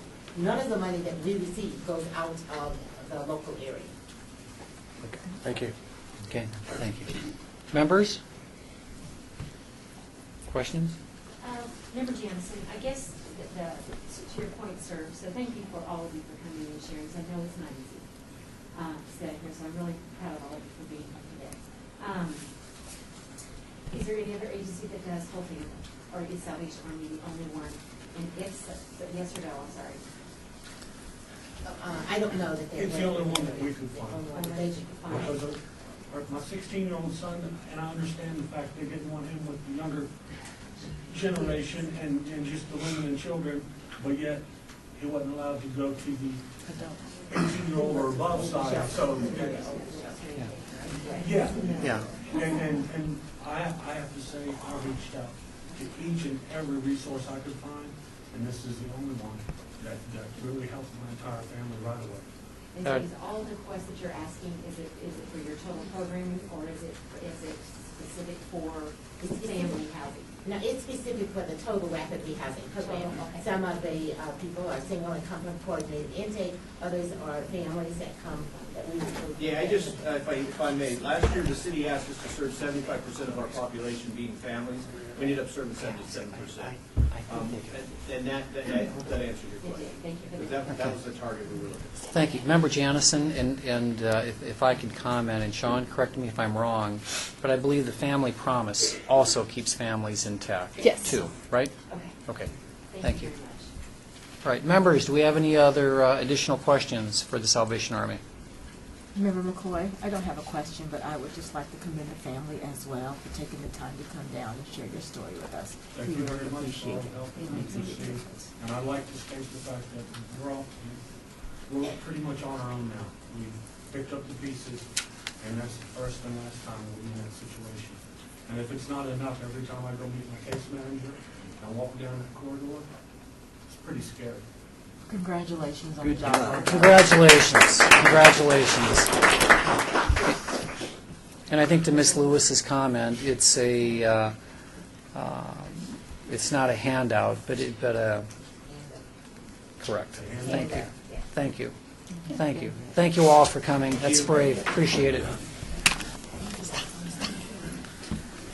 Okay, next up, United States Veterans Initiative.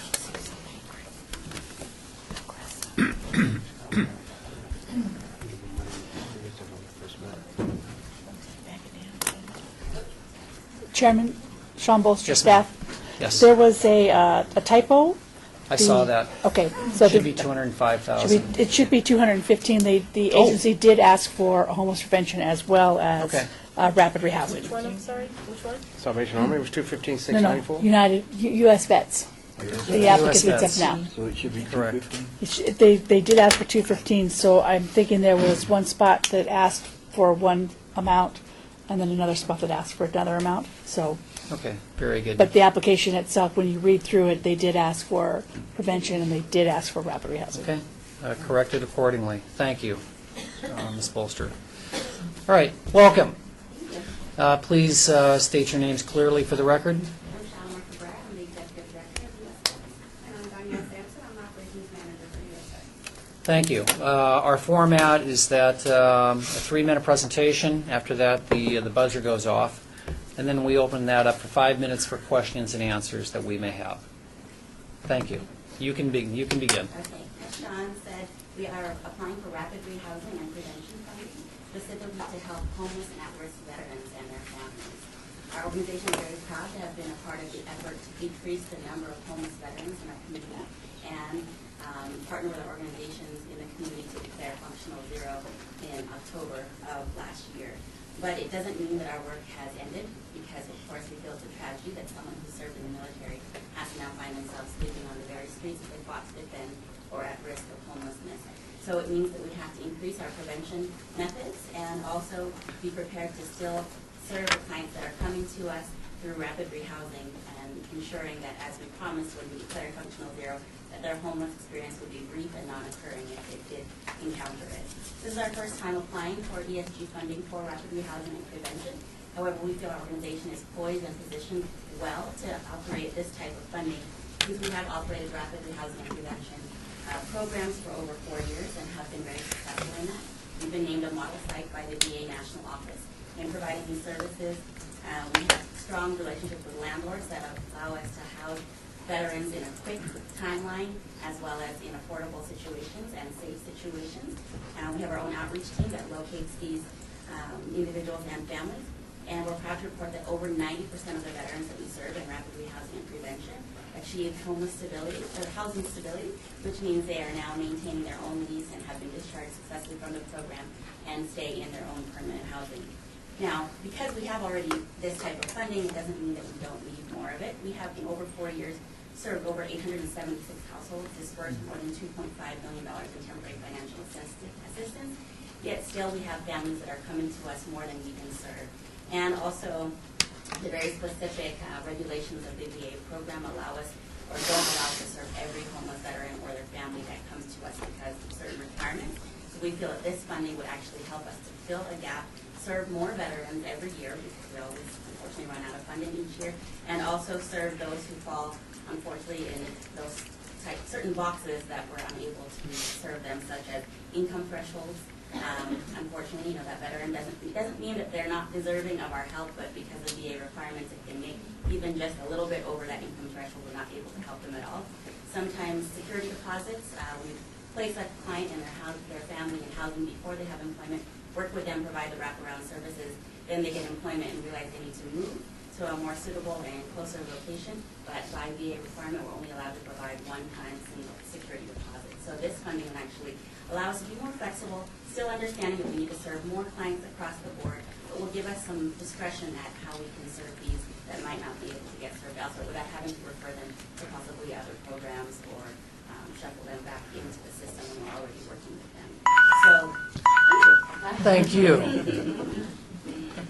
Okay, members, I'd like to open this up to questions and answers for 5 minutes. Member Jordan, so this funding has gone to allow, is it 12 months up to yes, for the rapid rehousing. the rapid rehousing? And we would serve at least 14 households.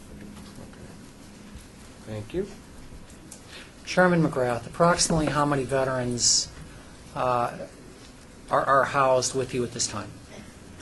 There's several different answers. We operate transitional and permanent housing, over 320 beds that are pretty much always full, about 90 to 98% capacity at any given time. Okay. And then annually we serve another additional 480 households in rapid rehousing and prevention in scattered site apartments. Okay, second question. Do you assist veterans in the event they don't have a DD-214 to obtain it? Well, we have to have proof that they're a veteran, of course. But Sure, we and know that's- that many of our homeless individuals have lost their paperwork, so we will file for it.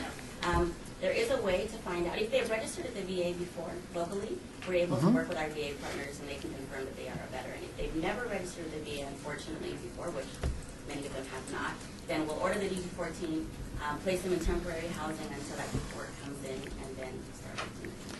And just 2 more questions, if I could. I'll be brief. Now, a quick, what's a DD-214? That is, I was raised by a veteran, but I don't know the DD-214. his father's a Marine Corps colonel. Yeah, so Ella is an Army veteran, so I should be letting her answer this question. Okay, I just made my bed and went to college. No. That is the government document that indicates your time in service, when you enlisted, when you were discharged, or when you Oh, okay. retired, what your military occupational specialty was, and pretty much lists all awards and decorations. Right. True Marine. I can relate to Thank that. you, Mike. You know that very Appreciate it. well, too. Yeah. Thank you. You have a stand-down coming up, correct? We just finished it. Okay. He wants to stand down. Because we have some questions. Can we just get? Absolutely. Member, go, I'm finished. Go ahead, member. So, Member Jamison, so can you help us, and I Thank didn't you, talk to you sir. longer, That's but all right. help me understand, so functional zero, congratulations. White House came, huge big deal, I fully get that, but what I don't understand then is that saying you hit functional zero, what have you changed in your delivery of services to, I don't know how that, because you're coming back, and I get that there's always an ongoing need, but what have you changed in your delivery services now that you've hit functional zero? Yeah, sure, that's a great question. Actually, there's a lot of change across the board. But, functional zero doesn't mean that there are no more homeless veterans out there. That's the first thing. There's 5 specific criteria we had to meet. One of them meaning that we have identified them all. Not all of them are necessarily off of the streets, but we have the ability as a community to receive them into our services should they be ready to accept them. So some changes with functional zero have been more coordinated efforts with other providers and the VA, of course, to still reach out to those who we know are still out there. High barrier mostly. So a lot of the services we've had to provide have been much more intensive case management. We've changed all of our programs across the board to be housing first, to eliminate barriers, to bring them in a little more easily and seamlessly, and then work with the issues that they have while in housing. Our transitional housing program has changed very much in that we are making sure that we're providing bridge housing, because the whole great thing about Las Vegas is that you can sometimes house a veteran directly in a permanent housing on the same day that you need them. But in some cases, you will need that transitional bridge housing if in case they're waiting for their paperwork or waiting for a disability, not sure exactly when they're going to go to permanent housing, maybe their apartment's not available. So we've changed our services to have bridge housing beds available. We've also changed our services to have 8 different tracks that we didn't used to have, so that no matter what a veteran's need is, we're able to address it. Before, it was simply you had a substance abuse addiction that you needed addressing before going to permanent housing, or you were going to go back to work. And now we are seeing younger veterans who are wanting to get their degrees first. We have an education track. We have, of course, we're seeing more veterans, more mental health and medical issues, so now we have a track for each of those. We have a track while they're waiting, as I said, for disability paperwork or for medical results, and that's going to determine where they're going to go next. So we have changed our programs across the board. Commissioner Taylor, just a point of clarification for staff, this is the only veterans organization this year, correct, that applied for funding? For ESG funding. Okay. But not the only veterans organization? That was just my question, because last year I know we didn't have very many applicants. That's it. Members, any other questions? This year. Do you want me to answer this? What is the stand? Andy, do you have a question about the stand down? Sure. Go ahead. The stand down is an event that we have hosted for 13 years. It was on March 16th and 17th of last week. We had 150 of our partners with us under one roof at Cashman offering free services. Everything from basic needs. We had showers and haircuts going on. We borrowed Nellis Air Force Base's deployable showers. So if they're in town, they set the showers up there at Cashman. So we had lots of veterans using the showers. We had over 242 haircuts thanks to the barber colleges in town. All the way up to, we had dental work, vision screenings, medical screenings going on right there on the site. And then everything in between, and of course housing. We had our landlords there, and our SDF programs there, and bringing veterans directly into housing. Good. Thank you very much. Thank you. All right. Next up, if we could see West Caravan, Nevada.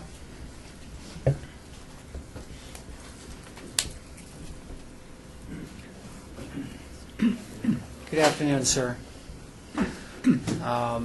We're going to have, you're going to have 3 minutes to give your presentation, followed by 5 minutes question and answer session. Thank you.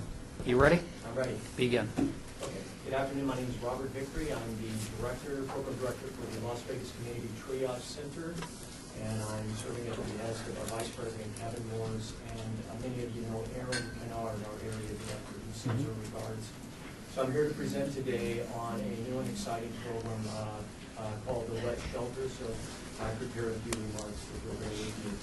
So first of all, I want to say in order to begin, all of you know Westcare served this valley and community over 40 years, primarily addressing the needs of the population that is most at risk and under-resourced. And of course, this program will offer no less. And so in order to meet the needs of our underserved homeless individuals in our community, West Care will continue to provide 20 beds of wet shelter for intoxicated individuals needing shelter in Las Vegas. These beds will be available at 930 North 4th Street facility, which is located in the target area of downtown Las Vegas between Main Street and Las Vegas Boulevard and Fort Master, otherwise known as the Corridor of Hope. The overarching goal for the wet shelter is to be the critical first step in a process to promote long-term sobriety and recovery for clients with addiction. West Care staff at the shelter assist clients into transitioning into other levels of care and housing in order to prevent relapses and increase the client's quality of life. The wet shelter is a key link in the continuum of care for individuals who are homeless and are facing addiction or co-occurring substance abuse and mental health challenges. The shelter provides safe shelter for street homelessness that are chronic and substance abusers. Once the client's immediate needs of sobriety and shelter are met, West Care caseworkers assess his or her complex long-term needs and transition them into other appropriate levels of treatment and housing. The shelter operates 24 hours a day, 7 days a week, 365 days a year. Individuals are permitted to drop in for assistance whenever needed or are referred into services by law enforcement, emergency response services, and community partners, or other shelters that are unable to provide shelter to intoxicated individuals. And that's a very important point. Any individual who is under the influence of drugs and or alcohol is offered shelter until they are no longer intoxicated, approximately 8 to 10 hours. Each individual is provided a bed to sleep in, clean linen, water and light snacks are available, and qualified mental health technicians and certified detoxification technicians will be on duty 24 hours, 7 days a week to monitor and support. Once the individual is sober, he or she is provided the opportunity to meet with the case manager on site. The case manager assesses the client's current needs and provides adequate referrals to ensure a smooth transition with the local continuum of care, otherwise known as COC. As part of the continuum of care, clients are given the opportunity to transition into a detoxification program located in close proximity, or into other inpatient or outpatient drug and alcohol treatment programs offered by West Care or other providers, I might add. West Care also utilizes linkages to community partners, many of which you heard here today: the Salvation Army, Catholic Charity, Women's Development Center, Lutheran Social Services, and the list goes on. And finally, most importantly, every client that comes in the door will be entered into the all-important HMIS system, which allows that client to have access to housing, which is really what this is all about. To get the client off the street and housed so they don't continue in that cycle of deprivation. West Care staff members are available to assist with Medicaid enrollment. That's very important since Nevada now has Medicaid expansion, and located and applying for any other mainstream benefits program available to the client. And as you all know, the budget for this program is $160,600, and it will fund 20 beds. Thank you, sir. Perfect. All right, at this time, we'll open it up to questions and answers from the board members. Member McCoy, my question is actually for the staff, and I would just like some clarification on instructions to the agencies that came. Was it not a requirement for their executive director to appear? Get requested? Sean Bolster, staff, we cannot make executive directors come if they feel the person that they send is adequate and they're able to answer the questions. We request that they do that. It may not be the executive director, maybe the program director who knows the program inside out, the financial director, etc. Okay, thank you for clarification. You're welcome. Members, do we have any additional questions? Member Johnson. So are you the only wet shelter in Las Vegas? We are. And 20 beds? Do you have more than that come to you every night? We do. Twice as many, 3 times as many? Well, as the director of the Community Triage Center, we deal primarily in crisis management and detoxification services. So it is fortunate to have that centralized program in order to, for the client that can't come to the wet shelter bed, we can offer services through our detoxification. Do the Salvation Army, Catholic Charities, and those, as they come down to their shelter, do they provide transportation to you? Or how do those clients then, if they are rejected from one of the shelters, Yes, ma'am. How do they get to you? That is an excellent question. I didn't mention that in my presentation due to timing. We have a transportation made for 3 or 4 vehicles, and they're all running well. And we go to every program and we'll pick up individuals from the Rescue Mission, Salvation Army, Catholic Charities, local hospitals. We go and pick up the individual and bring them to us. Very good. Any additional questions? Thank you, sir. Thank you. Appreciate it. Sean Bolster, staff. If you just come in, will you please make sure and print your names by the side of your agency on the sign-in sheet so that the clerk can have the record of who spoke for your agency, and I apologize for the lack of Yes, chairs. yes. Staff, if I could request another 5-minute intermission. Quickly. Quickly. 5 minutes. We're going to stick to it. Yeah, we're a little behind, and we have to be out of here by 5:15. Or really bad things happen to me. Yeah, I screwed up.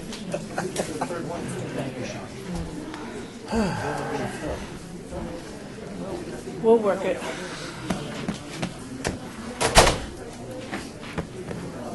He does. You've got to hold it down when you whack it. All right, attention, we're going to get underway here in just a few minutes, so we're just getting all set up. Good to go? All right.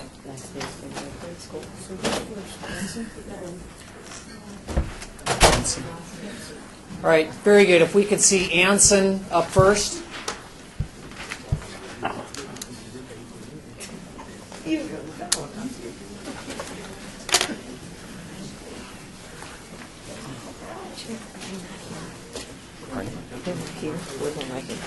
Hanson, right. Oh, hold on.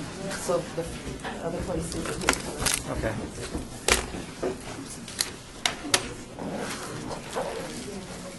All right. Chairman McGrath, board members, we're starting on the last third of the nonprofits here. We have many to cover. If there are any board members who have a conflict of interest, i.e. they serve on a board for one of these nonprofits, please do so prior to the presentation. You'll have to excuse yourself. All right, we've changed the... Did you have a question for the youth group? Not for this group, okay. Okay. All right. Yes. Member Jansen, for the record, what if we are a funding agency for some of these agencies? I can stay in, I just have to acknowledge that. Member Janison, being a part of United Way, I think you fund quite a few of these nonprofits. Big pockets. This is an actual program of ours, so I'm comfortable to stay in and just acknowledge that we do are a funding partner. Member Janison, I would defer to staff. Council stepped out, so... You know what, should I just step out just to be safe? I didn't last year. No, You didn't last year. Last year, you should be good. We'll double check with Bob. Member Janison, you're good, but we will trust but verify. Okay. Okay, we've changed up the order of the presentations in that you're going to have 3 minutes to present. You're going to hear a buzzer or a bell after 3 minutes. You're over with, and then we're going to open it up to the board members for questions and answers. If I could have you clearly state your name for the record, and we can begin. My name is Samuel Settle. I'm the Director of Development for Anson. This is Anthony McTaggart, our COO, Sonia Anderson, our CEO, and Diana Ritchie, our Financial Literacy Program Director. Thank you. Are we ready? Yes. Begin. Anson provides financial literacy education to 8 to 12 students throughout the Las Vegas metropolitan area. We are requesting $45,000 in order to fund an expansion of our Anson Money financial literacy program at a downtown achieve school, Hollingsworth Elementary, a neighboring elementary school, Sunrise Acres, and a My Brother's Keeper school, West Prep Secondary. Our financial literacy program starts in kindergarten, continues through high school, and provides instruction in the basics of responsible money management. Your funding will provide for a program director, 5 instructors, and a customized curriculum that includes before and after benchmark testing, in-class instruction, and graded homework. The homework is specifically designed to encourage parental involvement because we want these lessons to not just reach the students, but also their family and community. We expect to serve over 1,800 students with your funding through these programs. We take a cooperative approach to providing these services, working directly with public schools and youth-oriented nonprofits like United Way Young Philanthropist Society, who currently partner with us at Hollingsworth Elementary. Our flagship collaborative effort is the Piggy Bank Project, where elementary students are able to open their own savings accounts, begin setting and achieving their financial goals. Your funding will help bring this and other financial literacy programs to over 1,000 Las Vegas students. We do what we do because it has a very direct, measurable impact on the lives of children. Showing that impact is important to us. This chart, which some of you have as a handout, shows the progress we've made at Hollingsworth Elementary this past year. We measure student growth through before and after tests at each grade level. In the case of Hollingsworth, that's 1 through 5. Across all our elementary schools, the average improvement for one of our students is 20%. Those specific grades can show much higher improvement, as in the case of second grade at Hollingsworth this year. Data like this shows why Anson's work is worth supporting. We're taking students with little to no understanding of basic money concepts and giving them the tools to succeed. In an effort to best meet the needs of the community, our request covers all 3 youth funding priorities. Our program reaches the Hollingsworth 5 Points area through Hollingsworth Elementary and neighboring Sunrise Acres. Our program incorporates early childhood education. With your support, we'll begin instruction in kindergarten at Hollingsworth and Sunrise Acres. And we are actively working with Downtown Achieves and My Brother's Keeper. Hollingsworth is a Downtown Achieves school. West Prep is My Brother's Keeper. And Anson is a recognized partner of Downtown Achieves. Thank you so much, and we'd be happy to take any questions you have. Thank you. Board members, do we have any questions? Marina, are you guys thinking about staying downtown Achieves and are you later on spreading out? We have already spread into other schools. Di, would you like to mention some of the other projects? Sure, we are actually in North Las Vegas and up in Centennial Hills. We're at Rose Elementary School. We're also at Antonello and neighboring schools in those areas as well. So how many schools are we in total? We're over about 9, schools in general total, we're over 11 schools. We teach from the elementary school level all the way through the high school level. We also partner with other community service organizations. The newest one we added is the center, and we have both academics and financial literacy there as well. And we also work with the Nevada Partners as well. We teach at Mojave and certain schools with their Zechariah students. Remember, Jordan, in regards to this, the piggy bank variable, is it what bank are you associated with when you're doing this? Is this in-house or Our with? partner is Silver State Schools Credit Union to provide the banking component of the program. And we have 3 banks currently. We're at Bracken Elementary, Hollingsworth Elementary, and Walden Elementary School with the banks. And those are all in collaboration with United Ways Young Philanthropist Society and, of course, Silver State School Credit Union for the banking component. Board members? Member McCoy, just for my own edification, would you explain to me what Downtown Achieve means? Sure. Downtown Achieves is a consortium of nonprofit organizations going to impact the schools and areas, so communities, most at risk and at need in the city of Las Vegas proper.